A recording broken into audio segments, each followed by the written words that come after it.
Apesar dessa sensação crescente de crise, Wendelin continuou a realizar uma série de viagens ao Japão.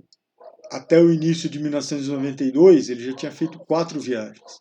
As viagens incluíam gerentes, também incluíam colaboradores de chão de fábrica, também ele levava algumas pessoas do sindicato dos metalúrgicos lá da Alemanha, que era ligado aí ao chão de fábrica da Porsche, e ele estava muito consciente das peculiaridades da mentalidade da Porsche.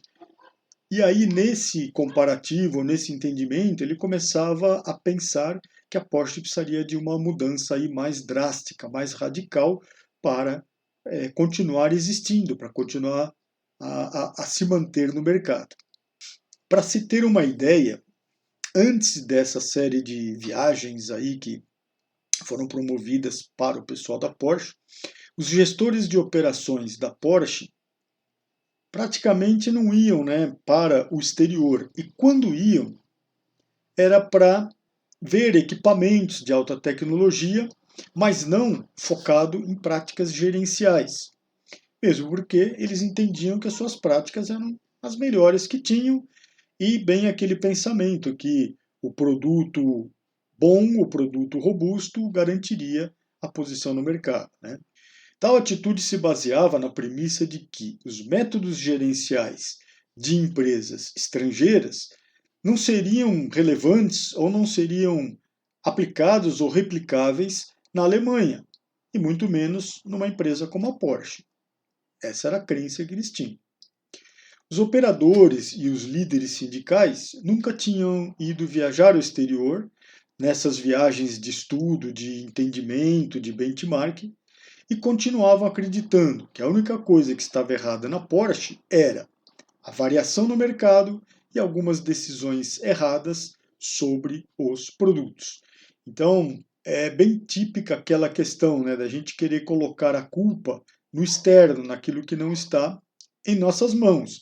E que as empresas têm que pensar, os gestores têm que estar sempre refletindo é o que nós podemos fazer, o que dá para mudar na nossa operação, na nossa empresa, para poder chegar aonde a gente precisa.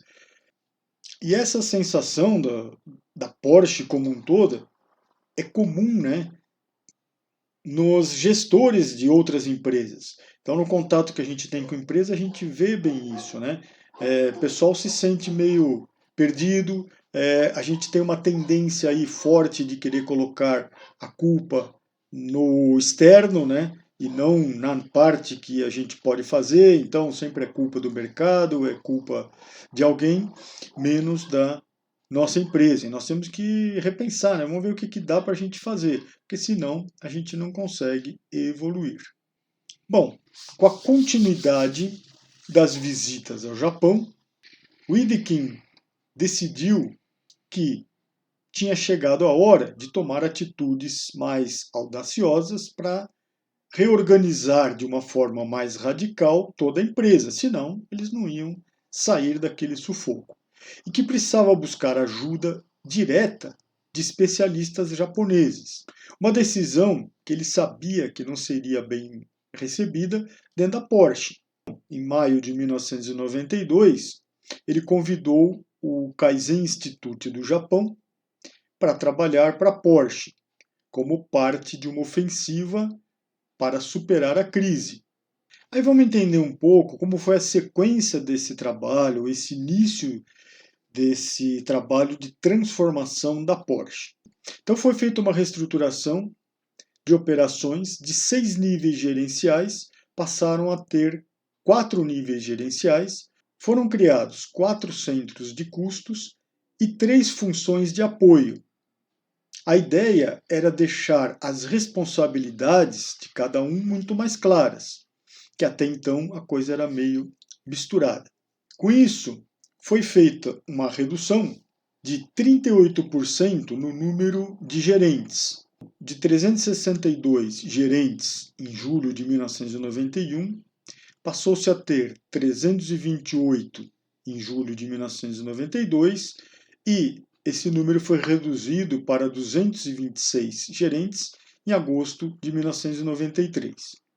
No novo sistema, as funções de apoio se concentraram no desenvolvimento da base de fornecedores, que era um problema, elaboração de sistemas da qualidade e melhorias no planejamento, enquanto as tarefas operacionais do dia a dia eram atribuídas aos centros de custos.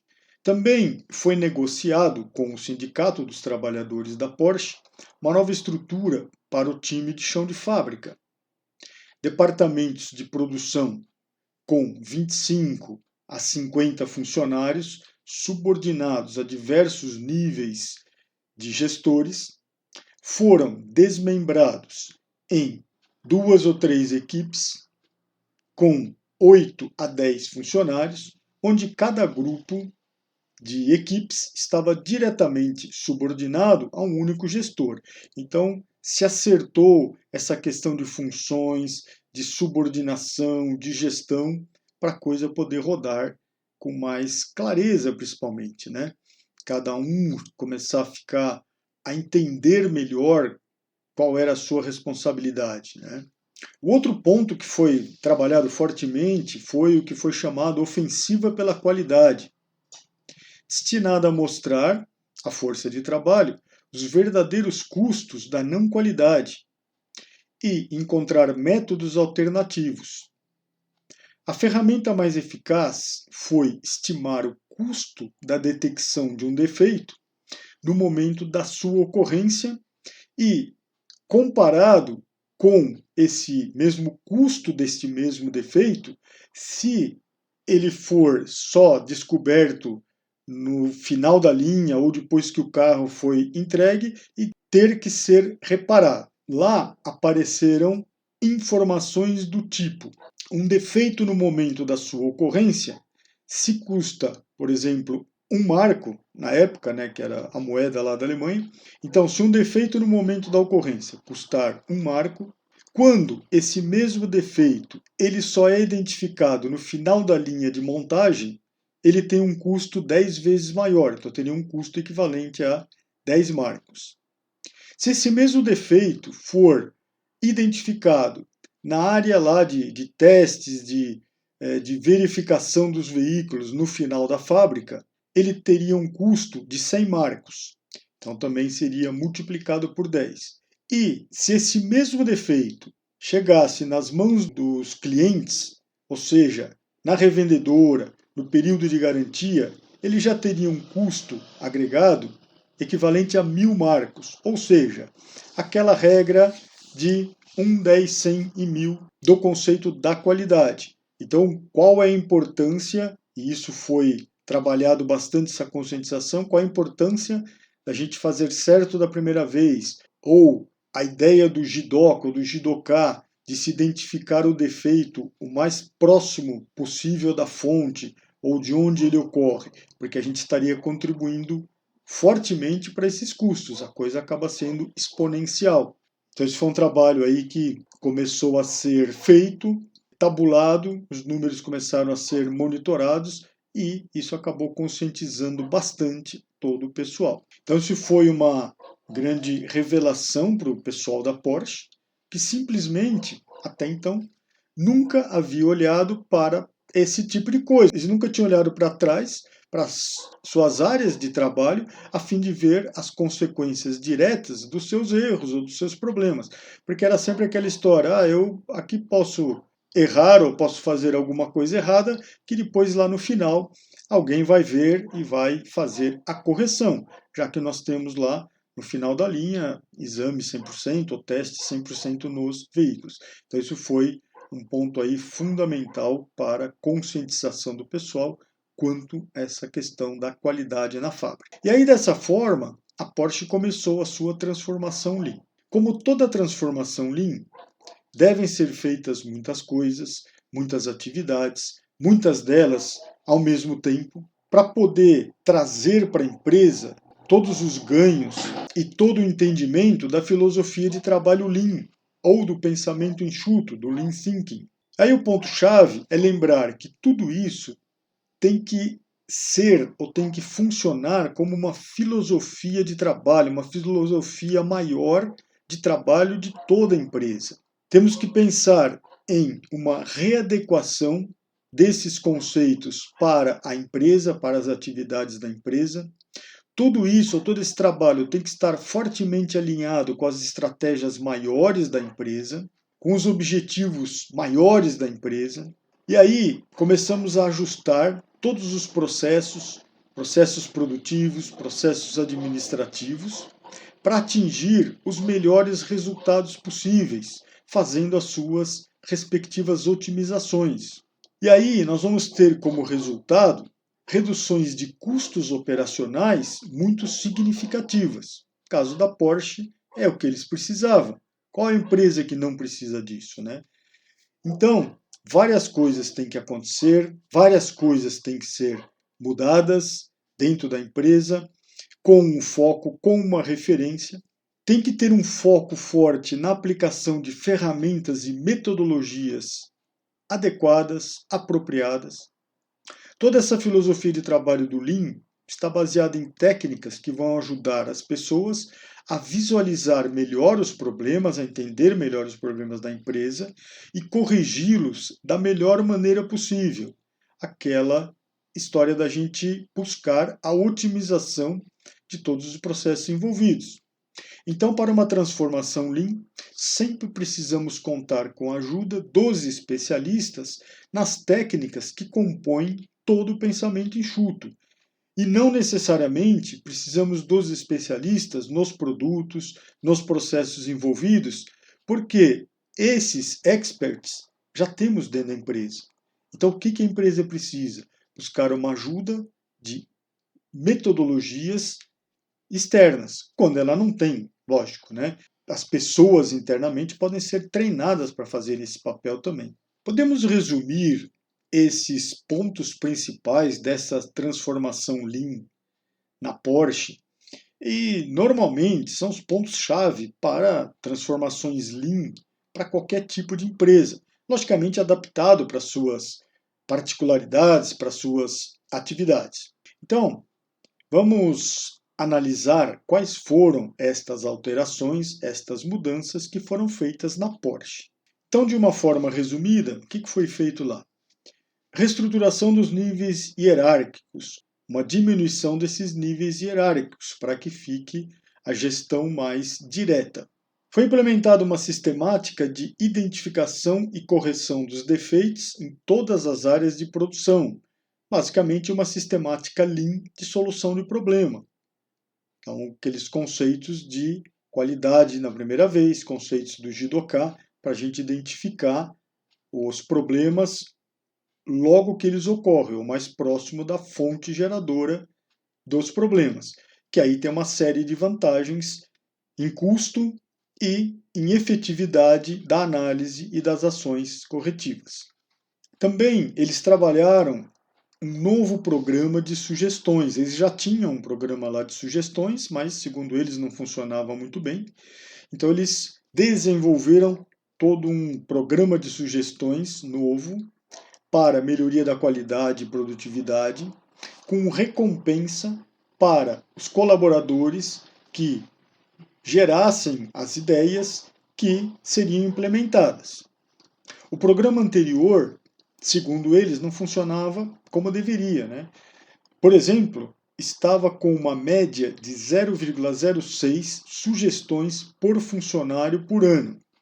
Esse novo programa que foi implementado ficou com uma média, logo no início, de 12 sugestões por funcionário por ano e foi considerado o mais eficaz ou o resultado mais alto entre as empresas europeias.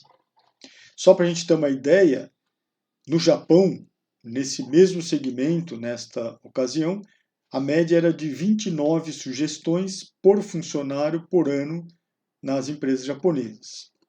Outra coisa que foi bem trabalhada foi o sistema de desdobramento da política da empresa e gerenciamento visual, chamado de processo de melhoria da Porsche. Esse sistema definiu metas mensuráveis, mensais e anuais, para cada centro de custo e para cada equipe de trabalho do chão de fábrica.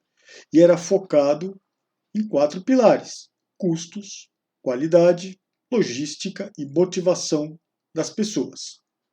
Bem na linha dos trabalhos que a gente faz para as melhorias ou as transformações das empresas em empresas Lean.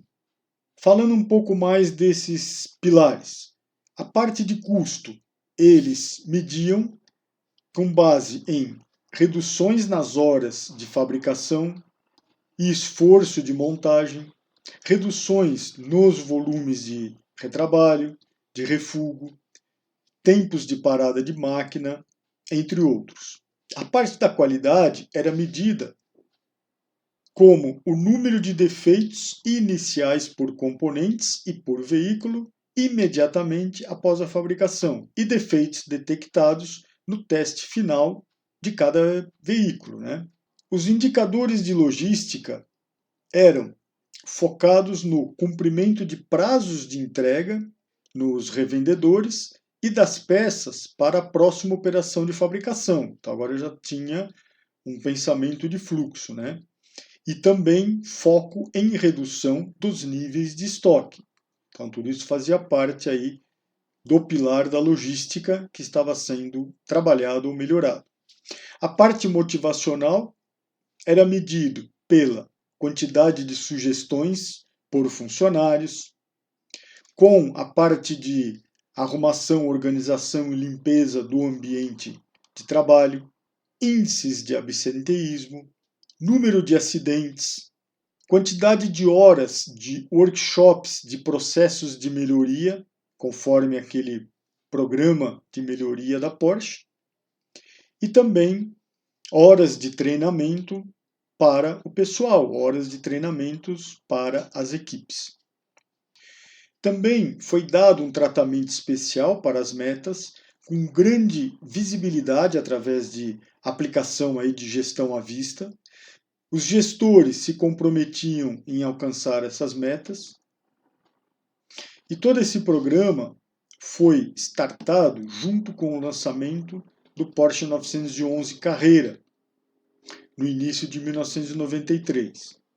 A estratégia adotada pela Porsche foi, a cada 6 meses, lançar uma variante do 911, enquanto eles ganhavam tempo para desenvolver novos produtos, novos veículos, e mantinham a mídia especializada focada e interessada nos seus lançamentos, o que foi uma grande jogada de marketing também. E tudo isso acontecia com muito treinamento para o pessoal, então todos os níveis eram treinados, técnicas de Lean, tudo que estava sendo envolvido, eles tinham um programa forte aí de treinamento para ajudar toda essa transformação Lean. Uma série de treinamentos foi planejado para a fábrica inteira. As coisas iam andando bem, tudo ia bem, mas na visão do presidente da Porsche, tudo se movia ainda lentamente e a situação atual da empresa era desesperadora. As vendas caindo, os prejuízos aumentando e não seria permitido que esse programa pudesse falhar ou que esse programa não atingisse os objetivos maiores que eles se propuseram, aquela redução de custo aí que eles estavam precisando. Também existia um certo clima de insegurança ou de incerteza quanto à falta de experiência do pessoal envolvido, né, do pessoal da Porsche, na prática dessas técnicas de transformação Lean. Então, Wiedeking chegou à conclusão de que a Porsche precisava de um tratamento de choque e precisava de ajuda de pessoal que já vinha fazendo esse tipo de trabalho lá no Japão, seguindo os conceitos básicos ali da Toyota, do sistema Toyota de produção. E ele já havia conhecido algumas pessoas do Shinjutsu em suas viagens ao Japão.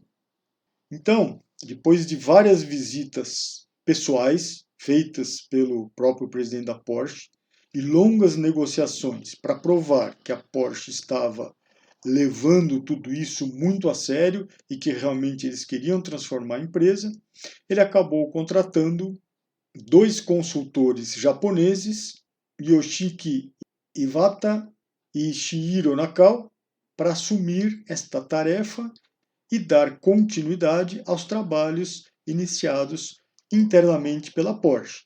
Então agora entrávamos numa fase de uma ajuda mais direta externa para ter certeza que os resultados seriam atingidos e que o programa ia realmente funcionar. No segundo semestre de 1992, a Porsche passou a contar com o apoio desses consultores japoneses. Basicamente, o que eles fizeram?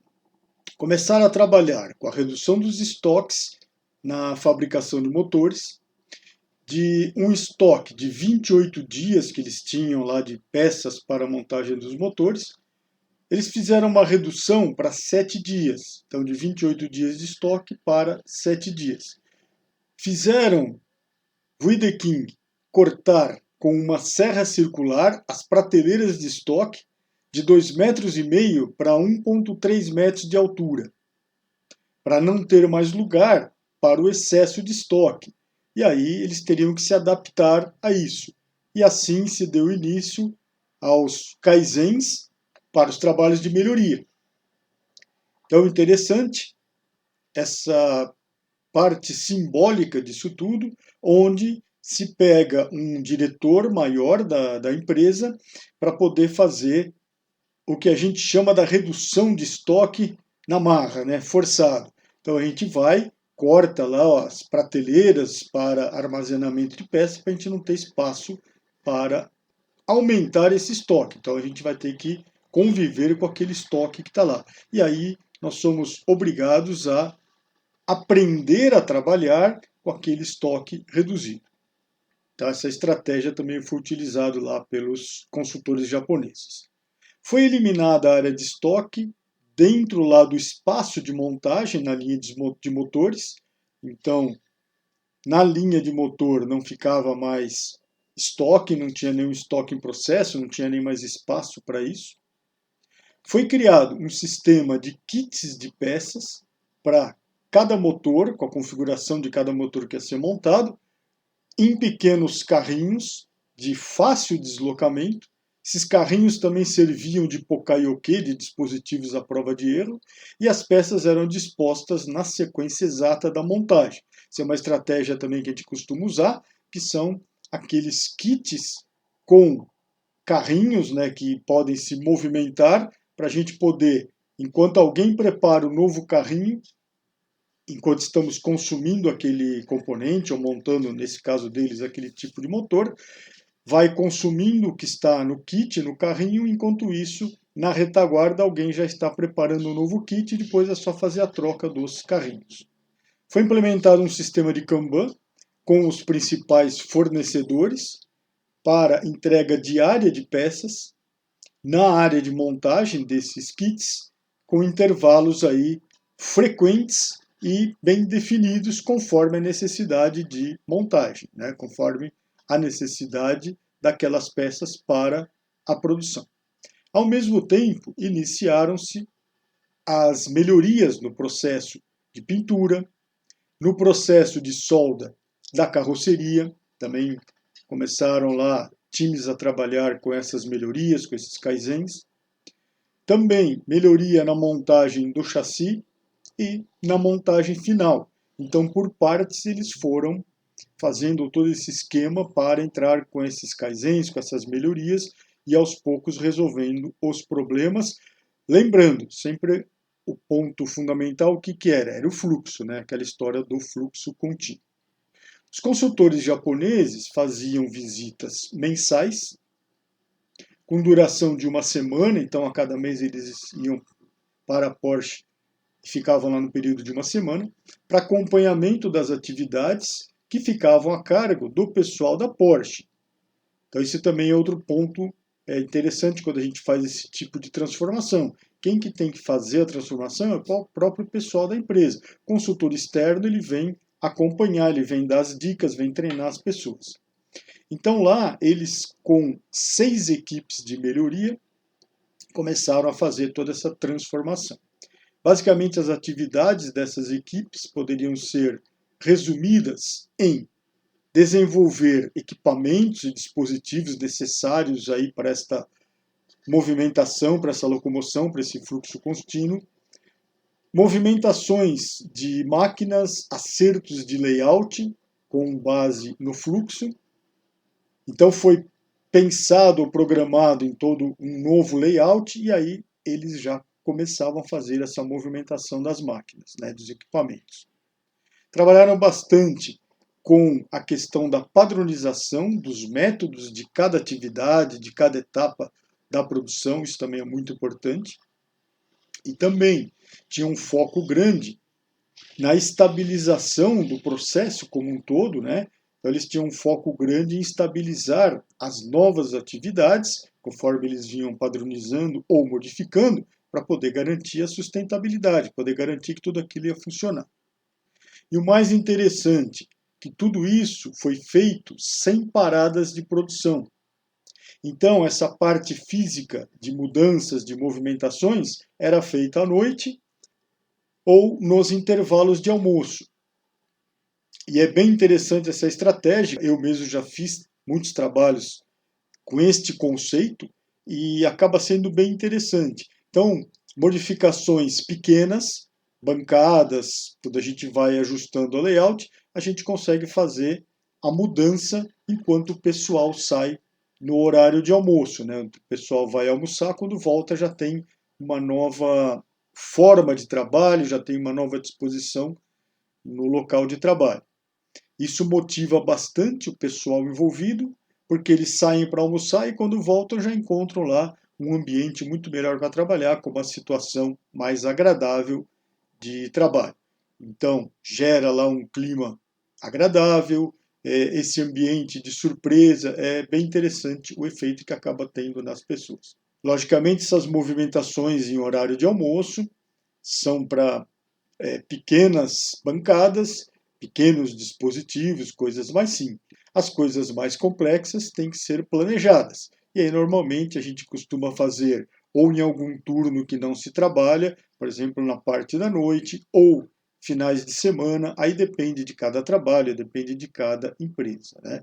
Aí a gente consegue otimizar bastante todo este fluxo de trabalho, toda esta produção, sem prejudicar os volumes de produção, para evitar algum tipo de prejuízo durante as mudanças, já que estamos falando de otimização. Então nós queremos sempre atingir ganhos, né?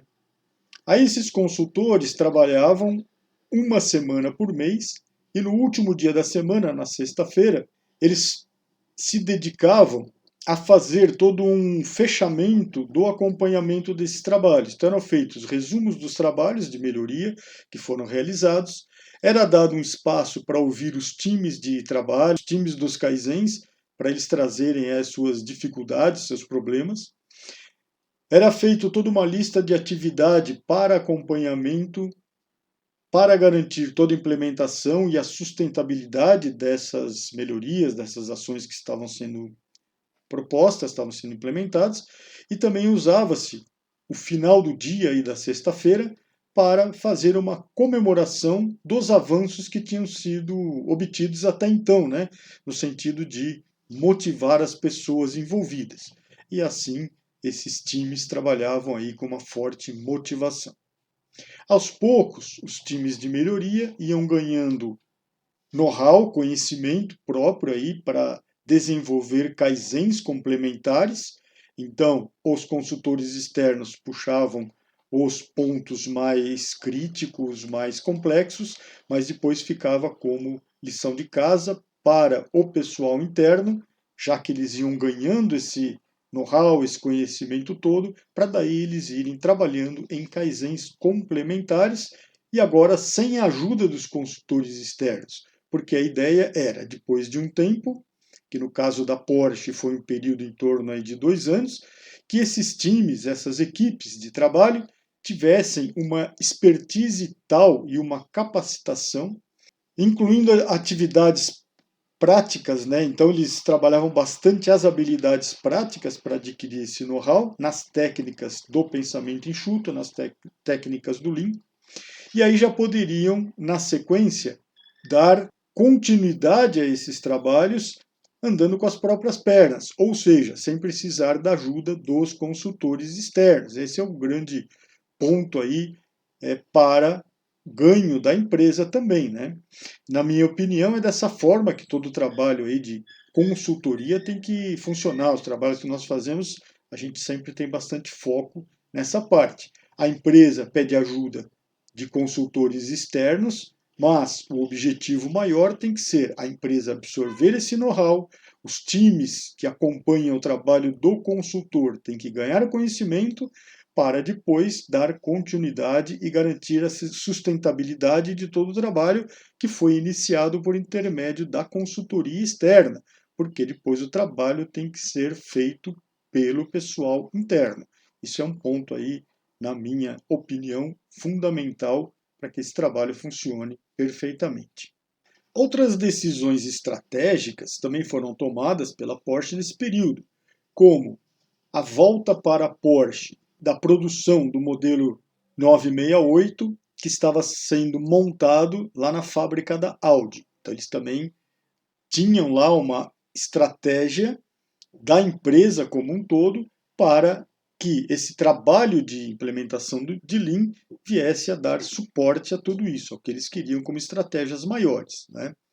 Também foi feita uma readequação do quadro de funcionários, com base nas projeções de venda, e o raciocínio foi: se com todo esse trabalho, muitas atividades consideradas desperdícios, os muda, ao longo do tempo seriam eliminadas, então, por exemplo, um batalhão de pessoas que eles tinham para fazer inspeção dos veículos prontos começaria a se reduzir, não íamos mais precisar deles, né?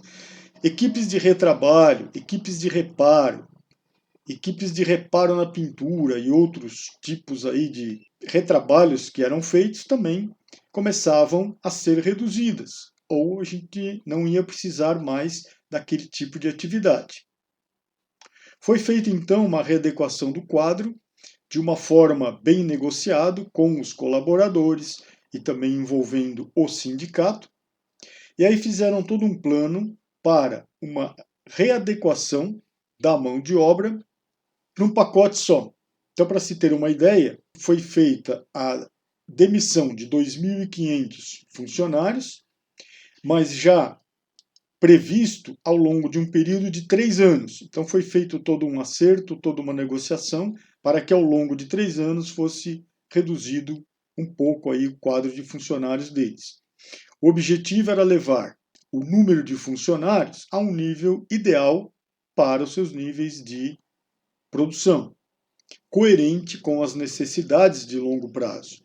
Alguns funcionários aceitaram uma oferta de aposentadoria especial, outros receberam uma grande indenização, e também foi considerado que a rotatividade natural que acontecia lá com eles era em torno de 3% ao ano.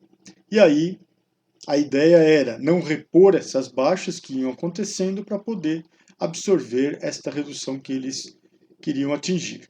Também foi considerado que um eventual excedente de mão de obra poderia ser aproveitado nos trabalhos de melhoria, nas equipes Kaizens, que agora eram várias.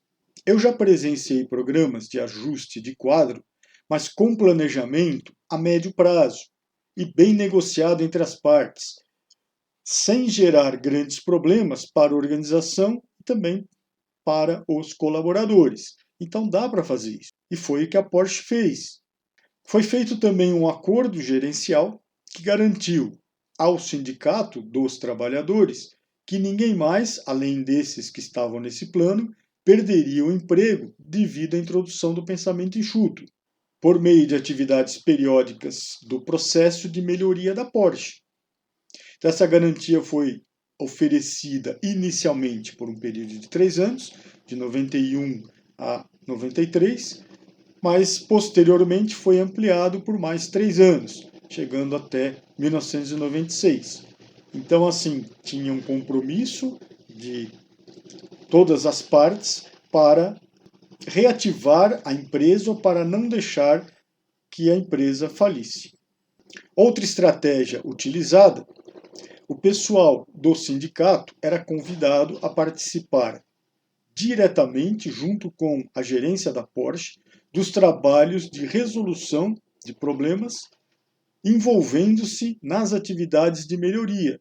Então, todo aquele trabalho era da empresa, logicamente dos seus colaboradores e com a participação do próprio sindicato. Isso aí também, segundo eles, foi uma estratégia que deu muito certo.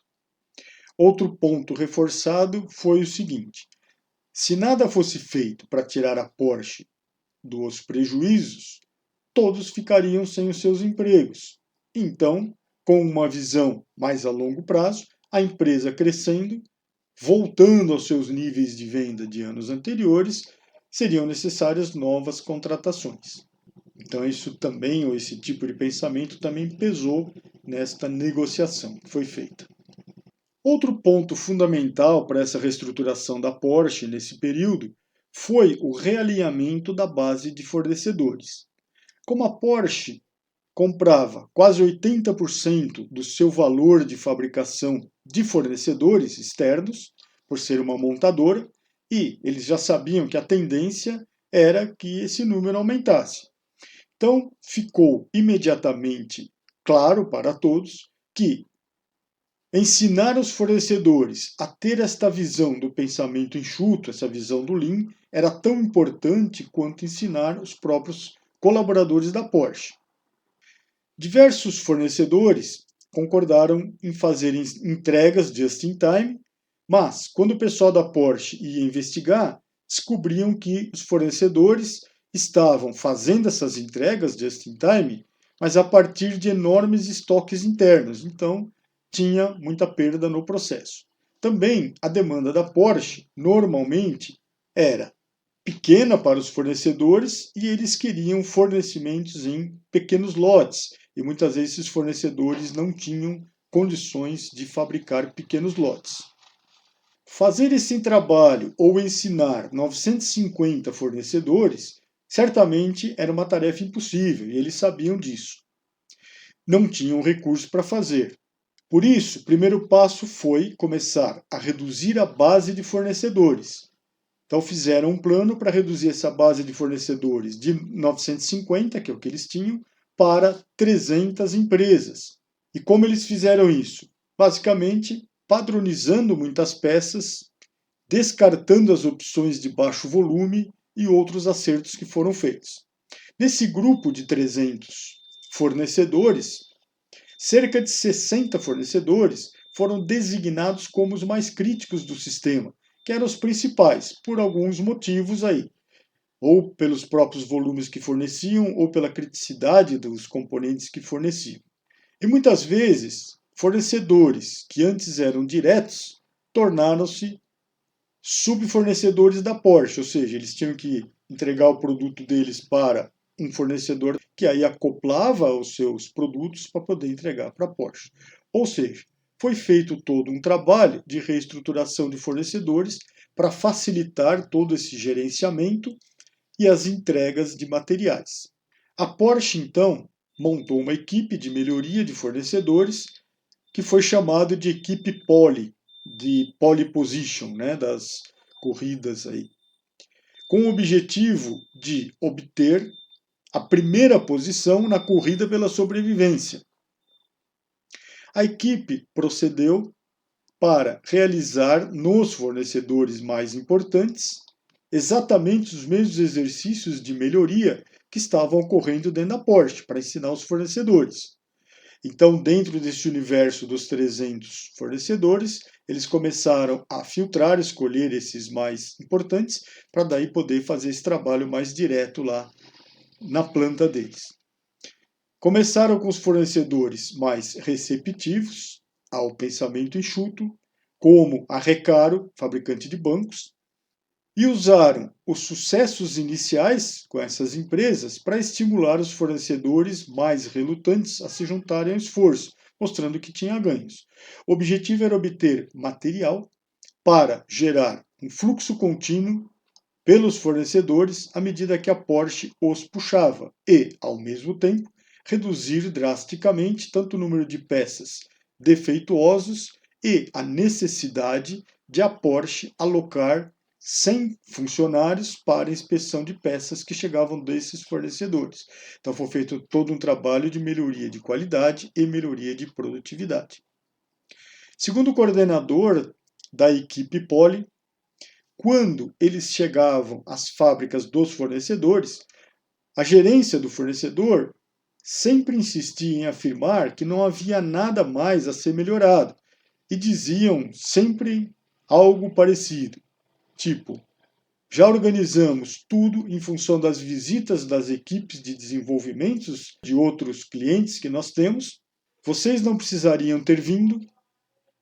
Aí, qual que era a estratégia? A equipe Poly solicitava para essas gerências ou para a gerência sênior para participar de um jogo. Eles tinham um jogo, uma forma lúdica de mostrar o pensamento enxuto, o jogo do Just in Time da Porsche, que era um exercício simples para simular conceitos da produção puxada e do pensamento enxuto.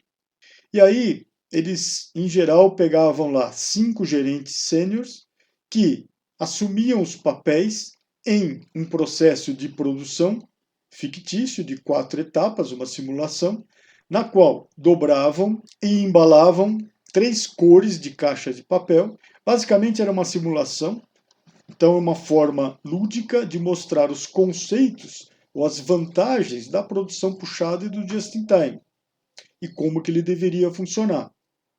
Para se ter uma ideia, essa dinâmica depois acabou virando o Beer Game, o jogo da cerveja, que foi desenvolvido no MIT, muito utilizado para os treinamentos aí do Lean, do pensamento enxuto, ou como nós fazemos aqui em nossos trabalhos, nós temos o que chamamos do joguinho da montagem das canetas, com 4 cores diferentes que têm o mesmo conceito, onde a gente primeiro faz toda uma simulação da situação que o fornecedor ou do que a empresa trabalha e depois fazemos uma discussão com base nos conceitos do Lean, nos conceitos do pensamento enxuto, para transformar aquela fabriquinha ou aquela fábrica simulada em um conceito de produção puxada. E aí o pessoal vai participando, vai dando ideias e vamos medindo os resultados. Então a ideia é mostrar aos participantes,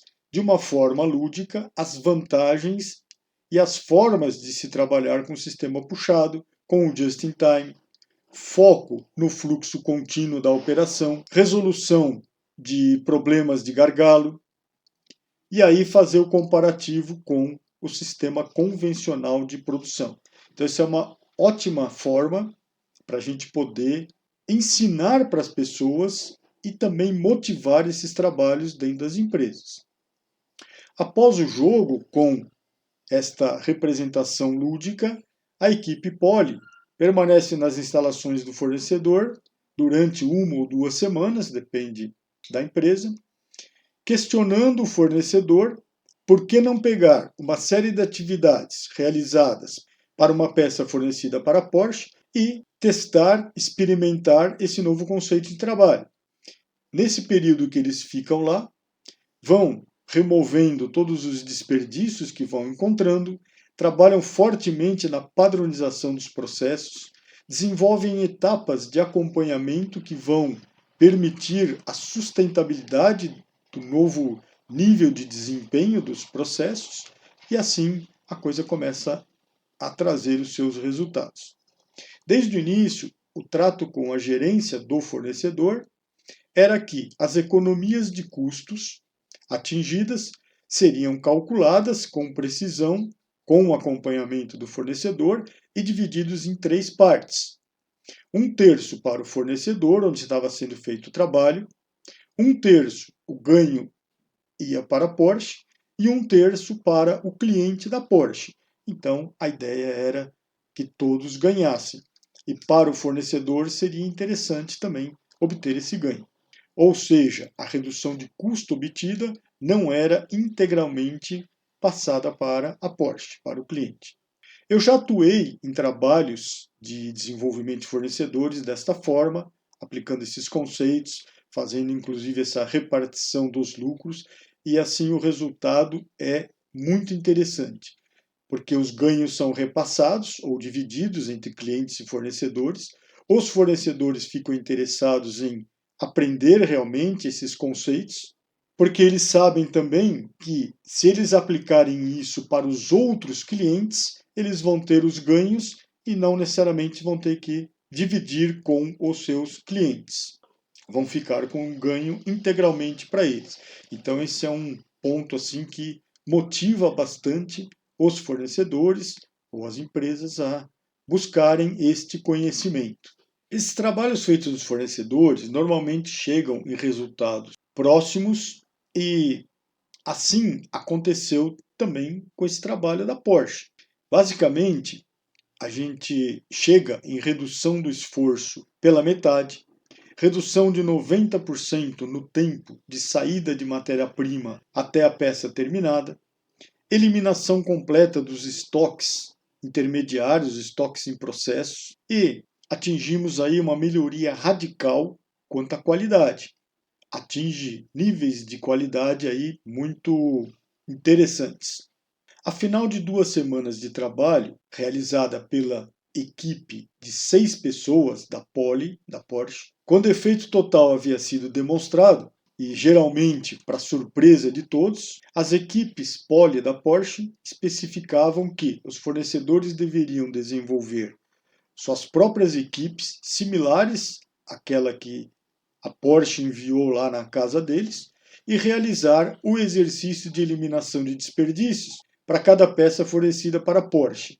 Em seguida, obviamente, deveriam trabalhar junto aos seus próprios fornecedores para também levar esse tipo de conhecimento. Para se ter uma ideia, depois de 2 anos de esforço intenso, então no final de 1995, a Porsche conseguiu realizar exercícios de eliminação de desperdícios com duração de várias semanas nas fábricas de 30 daqueles 60 fornecedores que eles identificaram como mais importantes. E haviam trabalhado também como fornecedores de seus fornecedores, né, os subfornecedores da Porsche. Então foi assim um resultado bem significativo.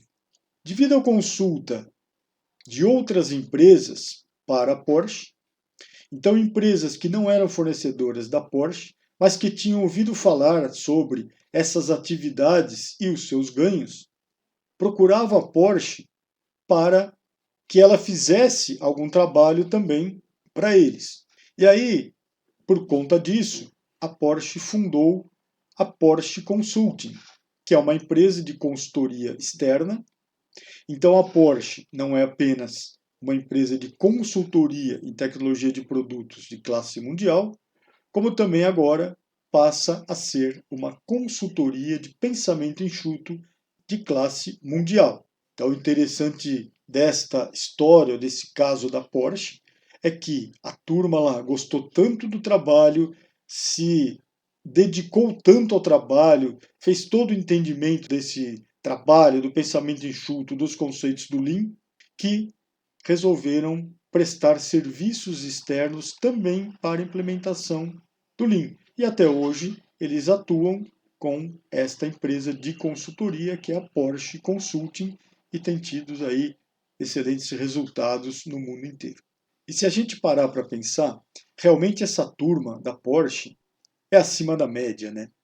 Eles sempre têm um diferencial, desde os seus produtos, com tudo aquilo que a gente já conhece em termos de qualidade e desempenho, seus veículos, dos trabalhos que eles fazem para desenvolvimento para outras montadoras, desenvolvimento de veículos, desenvolvimento de partes de veículos, tem toda lá a consultoria e engenharia, e agora também, ou a partir desse momento, também passa a prestar serviços de implementação de Lean ou do pensamento enxuto.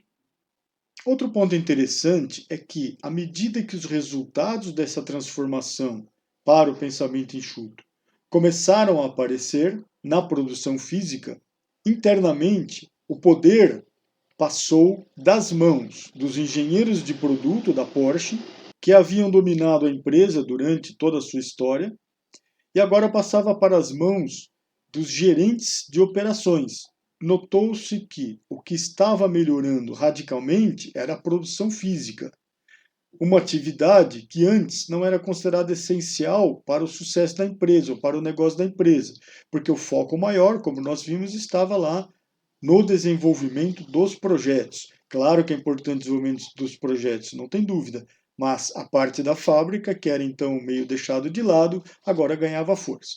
Os resultados eram especialmente espetaculares em termos de reduções de estoque, o que liberava dinheiro para o caixa da empresa, que era o que eles estavam realmente precisando naquela época de crise, para poder financiar o seu programa de novos produtos, que a empresa precisa investir no desenvolvimento de novos produtos. E toda essa tratativa veio ajudar.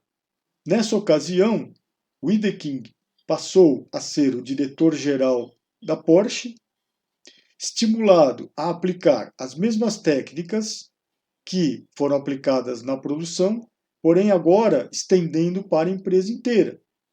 A primeira coisa que ele fez, quando ele assumiu esse novo desafio, foi alocar todos os gerentes sêniores a novas funções. Então ele refez as funções do pessoal desses gerentes sêniores e convenceu muitos deles a se aposentarem, porque ele tinha certeza de que esses mais antigos eram os obstáculos para a transformação, porque eles tinham uma longa experiência e uma enorme lealdade à antiga Porsche, dos padrões antigos.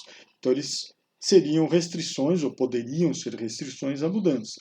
E aí, com essa visão, ele já começou a acertar todo esse quadro e com as respectivas funções desses gerentes sêniores. E isso deu um resultado realmente muito bom para a Porsche. Em seguida, um outro passo importante foi reformular toda a estratégia de modelos dos veículos. O plano era desistir da faixa de preço médio e atacar apenas os carros de altíssimo desempenho, maiores e mais luxuosos do que o modelo 928, com base no pressuposto de que a Porsche não poderia oferecer um carro de preço médio, com desempenho razoável e ainda gerar lucros.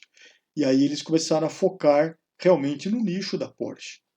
No entanto, começava a parecer que os custos poderiam ser drasticamente reduzidos e que o segmento de mercado que eles almejavam colocaria a Porsche em concorrência direta com a BMW, a BMW, com a Mercedes-Benz e com a Audi, consequentemente com os fabricantes de automóveis japoneses. Wiedeking chegou à conclusão de que a Porsche deveria se concentrar inteiramente no nicho que havia criado e produzir dois novos carros esportes de dois lugares, com níveis de preço e desempenho diferentes, compartilhando cerca de 40% de suas peças, inclusive motor, para tornar o plano viável. Esses modelos foram os Boxster, que foram anunciados ainda em 1996 e que viria a substituir o 968 e o sucessor do 911, e em faixa de preço maior, a ser lançada em 1997.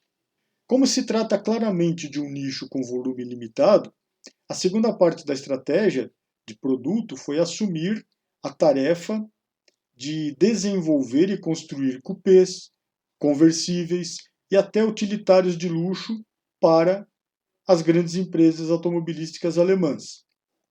Essa decisão foi importantíssima para a empresa e foi a estratégia certa. Foi uma estratégia muito nítida que eliminou a paralisante confusão dentro da empresa quanto ao que é a Porsche. E aí, realmente, eles focaram naquele nicho que provavelmente nunca deveriam ter saído. Também foi feita toda uma reformulação do sistema de desenvolvimento dos produtos. Então a ideia foi controlar o método de desenvolvimento dos novos veículos para que eles realmente se somem espetacularmente à longa tradição de carros de passeio da Porsche, mas criados num prazo menor, num prazo mínimo, com necessidade mínima de engenharia, ferramentas e custos de produção mínimos. Ou seja, usar menos recurso e ser mais ágil. O sistema de desenvolvimento clássico da Porsche nunca faria isso. Portanto, tinha chegado a hora de buscar novas ideias. Chegou-se à conclusão de que o novo sistema de desenvolvimento adotado pela BMW, no final dos anos de 1980, era o mais viável para eles. Isso exigiria a designação de um forte líder para a equipe de produto para os novos produtos. Retreinou-se a estrutura funcional de engenharia existente, em parte porque isso é muito útil na venda de diferentes categorias de serviços de consultoria da engenharia, e assim a maioria dos membros da equipe de desenvolvimento formalmente ainda são membros de vários departamentos de engenharia, mas o novo coordenador do projeto teve amplos poderes para desenvolver contratos com chefes de cada um desses departamentos, então especificando quais engenheiros seriam alocados a quais projetos e durante quanto tempo, impedindo a prática destrutiva de transferir constantemente engenheiros entre projetos para suprir as necessidades, com constantes mudanças dos trabalhos, ou entre os trabalhos de desenvolvimento interno e trabalhos de desenvolvimento da consultoria. Então, começou a ficar mais claro para cada pessoa, para cada desenvolvedor de produtos, onde eles iam trabalhar, em quais períodos e etc. Isso foi também assim um acerto bem interessante que eles fizeram. A equipe foi então formada, recebendo a incumbência de desenvolver a primeira variante do novo carro Porsche em 3 anos, a partir do início do trabalho desse time no verão de 1993. O ciclo de desenvolvimento anterior era oficialmente de 5 anos, mas sempre demorava mais. Então, eles queriam reduzir agora para 3 anos de desenvolvimento. Um outro ponto importante dessas equipes de desenvolvimento foram os líderes de produção das operações, que na verdade fabricavam os carros. Pessoal de compras que selecionava os fornecedores e contratos para as peças, os engenheiros de ferramentas que projetavam os equipamentos de processos e o departamento de serviços que ajudava os revendedores nos serviços pós-venda, agora trabalhavam em conjunto.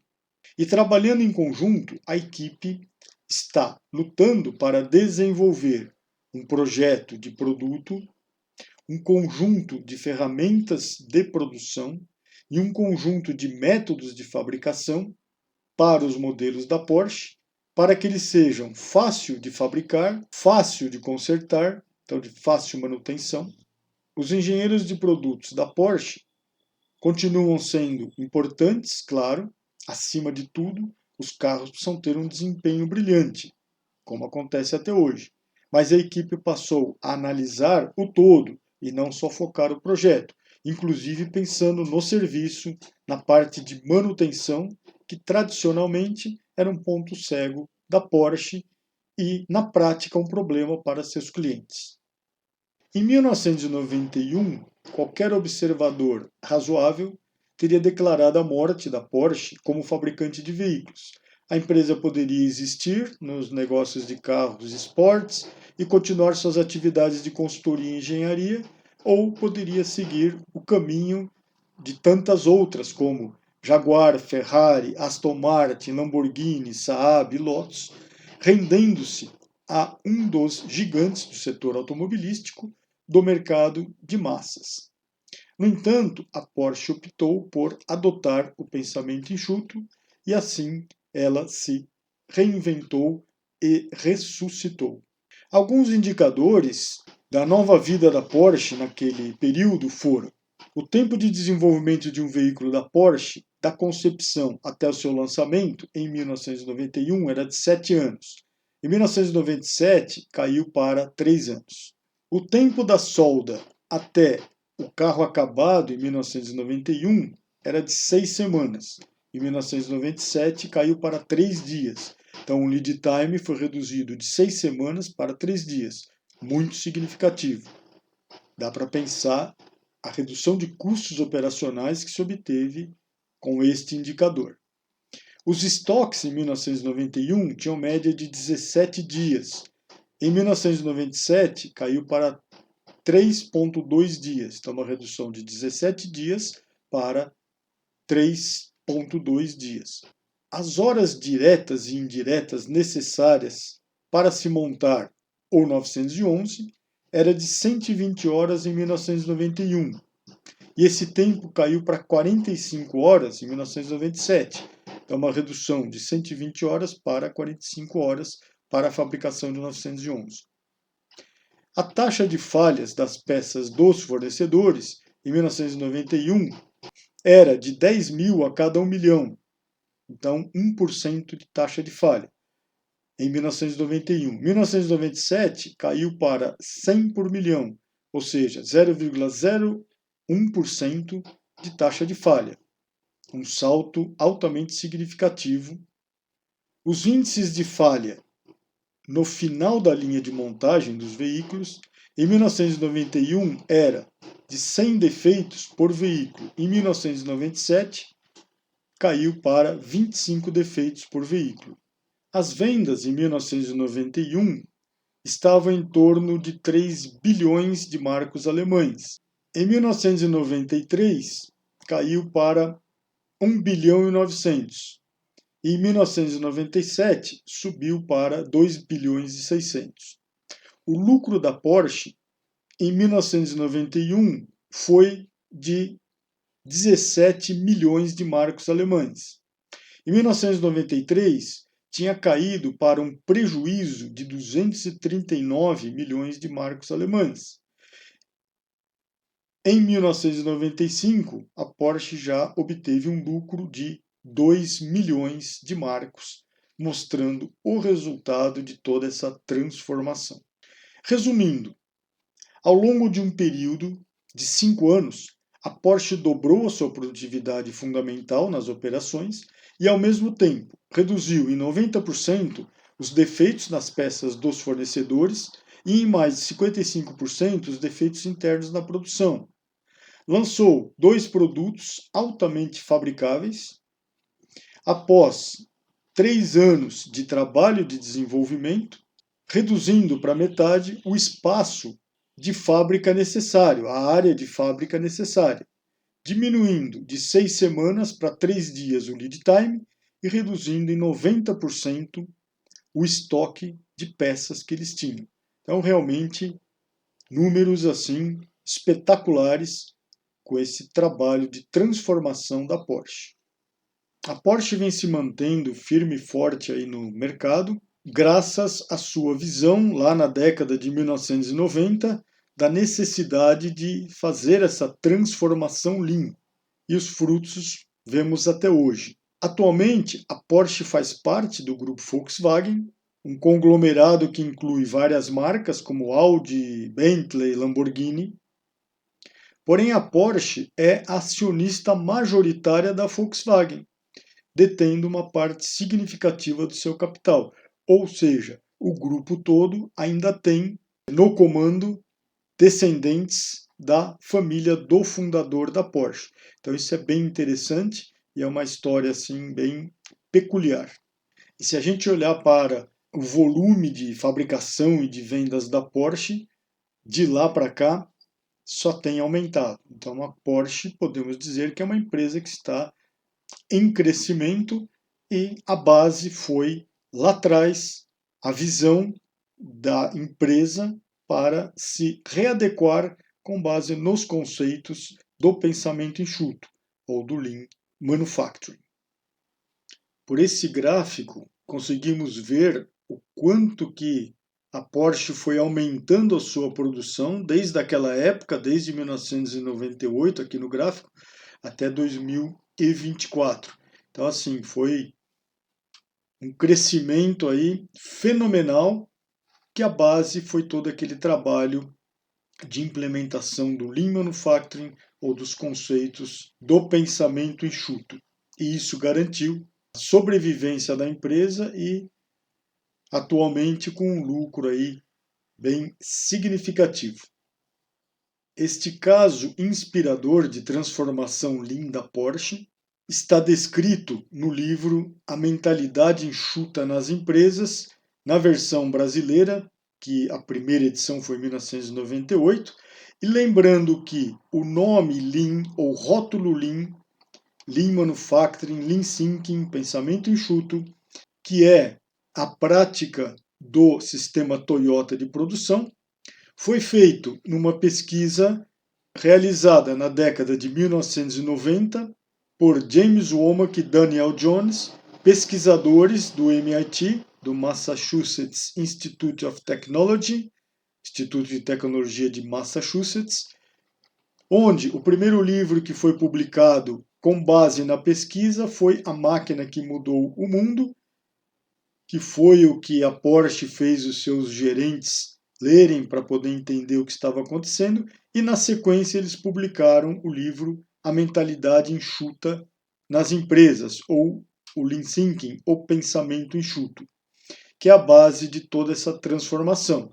Então, é uma visão de cultura não japonesa, olhando para as práticas da Toyota, do TPS, para poder trazer para o mundo ocidental todos esses ganhos e todas essas melhorias que a gente consegue com a aplicação destas técnicas. Então, esse caso da Porsche está relatado aqui no livro A Mentalidade Enxuta nas Empresas. E lembrando que esta pesquisa, feita pelo MIT, na época foi uma pesquisa que custou 5 milhões de dólares, bancada pela indústria automotiva americana, no sentido de entender como que a Toyota conseguia fabricar carros no Japão, exportar para os Estados Unidos e chegar num preço acessível, com mais modernidade, mais tecnologia embarcada, mais economia de consumo de combustível, mais desempenho e outras vantagens que tinha em relação aos automóveis americanos naquela época.